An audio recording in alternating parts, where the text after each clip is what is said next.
ಸುಮಾರು 20 ವರ್ಷಗಳಿಂದ ಭೂಸ್ವಾಧೀನ ಪ್ರಕರಣಕ್ಕೆ ಸಂಬಂಧಿಸಿದ ಪರಿಹಾರಕ್ಕಾಗಿ ಹೋರಾಟ ನಡೆಸುತ್ತಿದ್ದ ರೈತ ಬಸವರಾಜ ದೊಡ್ಡಮನಿಯವರು ತಮ್ಮ ಸಮಸ್ಯೆಗೆ ಇನ್ನೂ ಪರಿಹಾರ ಸಿಗದ ಹಿನ್ನೆಲೆಯಲ್ಲಿ ಆಕ್ರೋಶ ವ್ಯಕ್ತಪಡಿಸಿದ್ದಾರೆ.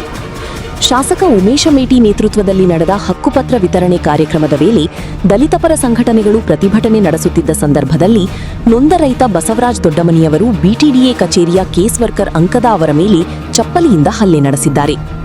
ಘಟನೆಯಿಂದ ಕಾರ್ಯಕ್ರಮದ ಸ್ಥಳದಲ್ಲಿ ಕೆಲಕಾಲ ಉದ್ವಿಗ್ನ ವಾತಾವರಣ ನಿರ್ಮಾಣವಾಗಿದ್ದು, ಅಲ್ಲಿದ್ದ ಅಧಿಕಾರಿಗಳು ಹಾಗೂ ಸಾರ್ವಜನಿಕರು ಬೆಚ್ಚಿಬಿದ್ದಿದ್ದಾರೆ.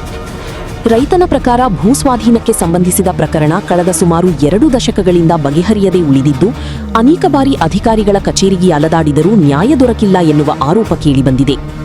ಈ ಘಟನೆ ಬಾಗಲಕೋಟೆ ನಗರದ ಬಿಟಿಡಿಎ ಕಚೇರಿಯ ಕಾರ್ಯವೈಖರಿ ಹಾಗೂ ಭೂಸ್ವಾಧೀನ ಪ್ರಕರಣಗಳ ನಿರ್ವಹಣೆ ಕುರಿತು ಮತ್ತೆ ಪ್ರಶ್ನೆಗಳನ್ನು ಹುಟ್ಟುಹಾಕಿದೆ.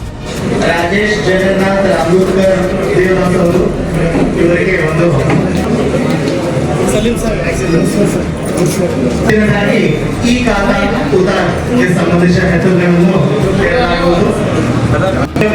ಈ ಖಾತಾ ಉದಾಹರಣೆ